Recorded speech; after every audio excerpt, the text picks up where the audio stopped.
Assalamualaikum warahmatullahi wabarakatuh. Eh, Perkenalkan, nama saya Kholis Muhyiddin. Di sini saya akan menjelaskan tentang summary infografis perekonomian yang lanjutan dari tugas UTS Ekonomi Makro. Langsung saja,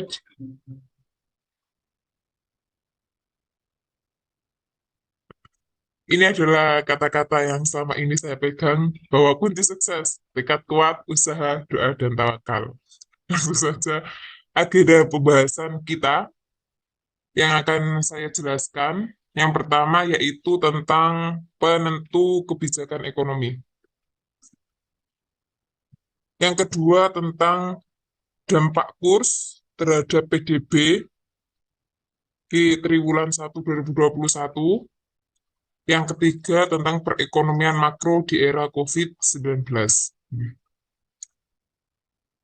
Yang pertama, penentu kebijakan ekonomi sendiri ada dua, di mana ada kebijakan fiskal dan ada kebijakan moneter.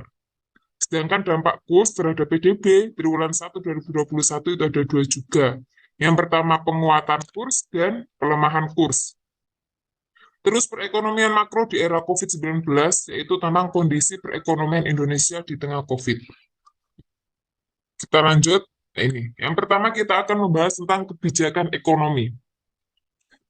Siapa yang menentukan kebijakan ekonomi? Pertanyaannya adalah itu. Sedangkan kebijakan ekonomi sendiri itu ada dua. Yang pertama yaitu kebijakan fiskal, yang kedua kebijakan moneter. Kebijakan fiskal sendiri yang menentukan yaitu pemerintah, di mana kebijakan ini mengatur pertumbuhan perekonomian berkelanjutan dan mengurangi kemiskinan dan pengangguran. Sedangkan yang nomor dua kebijakan moneter. Kebijakan moneter ini yang menentukan yaitu bank sentral, ya seperti Bank Indonesia, terus bank-bank yang ada di dalam naungan Bank Indonesia. Tujuan dari kebijakan moneter ini yaitu mengurangi inflasi, mempertahankan suku bunga, dan mencapai ketenagakerjaan maksimal. Ini yaitu kebijakan moneter. Nah, kebijakan ekonomi ini baik kebijakan fiskal maupun kebijakan moneter, ini keduanya bertujuan sebagai mengatur stabilitas perekonomian di Indonesia. Jadi yang menjalankan tetap seluruh masyarakat Indonesia, meskipun yang menentukan pemerintah dan bank sentral. Jadi meskipun kita orang biasa, kita tetap harus menjalankan kebijakan ekonomi ini, ikut menjalankan. Misalnya, ketika suku bunga naik, terus apa yang harus kita lakukan? Kayak gitu. Untuk mengurangi pengangguran, itu gimana? Untuk mengurangi kemiskinan, itu bagaimana? Gitu ya.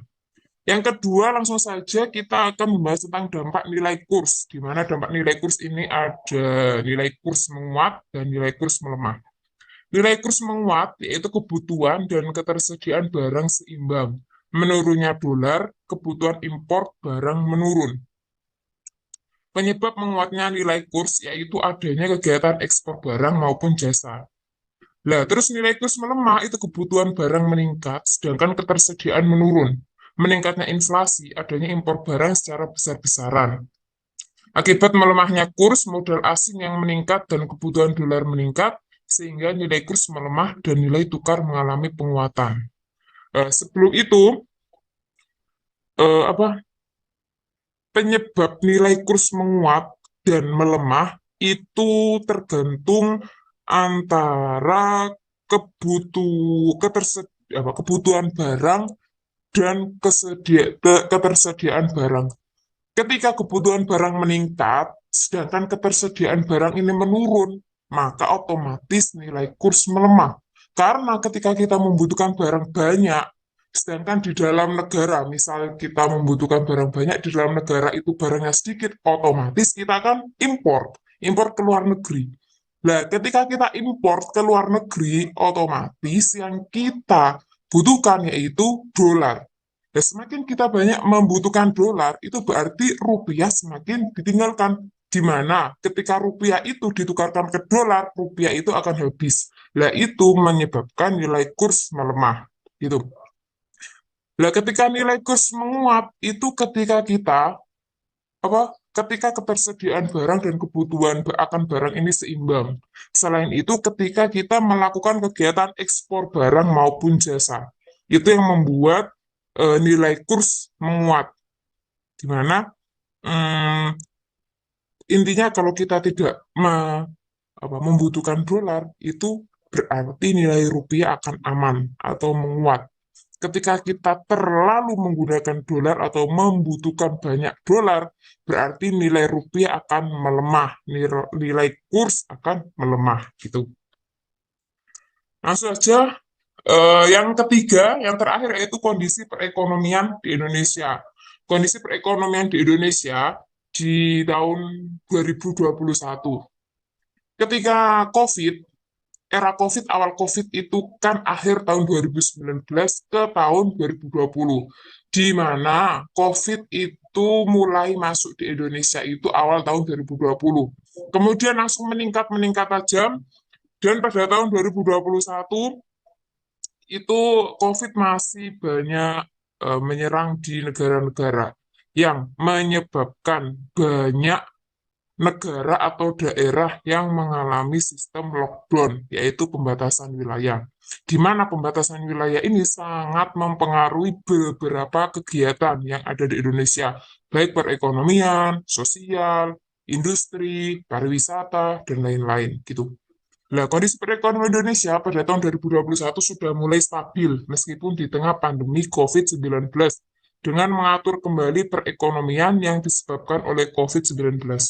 Selain itu, Indonesia sudah menunjukkan pemulihan kembali dengan melanjutkan pembangunan manufaktur yang sempat terhenti karena COVID-19. Jadi ketika pembangunan ini sempat berhenti karena COVID, di tahun 2021 ini itu sudah mulai kembali melanjutkan pembangunan. Jadi kondisi perekonomian Indonesia di era COVID ini sudah mulai stabil. Sedangkan PDB domestik bruto itu mengalami peningkatan dari tahun sebelumnya. Jadi di eh, di tahun 2021 triwulan pertama ini PDB itu mengalami peningkatan daripada tahun sebelumnya gitu ya. Secara garis besar kondisi perekonomian Indonesia pada tahun 2021 sudah mengalami stabil. Terima kasih. Demikian penjelasan singkat dari saya mengenai kebijakan ekonomi, terus nilai kurs dan kondisi perekonomian di Indonesia. Terima kasih dari saya. Assalamualaikum warahmatullahi wabarakatuh.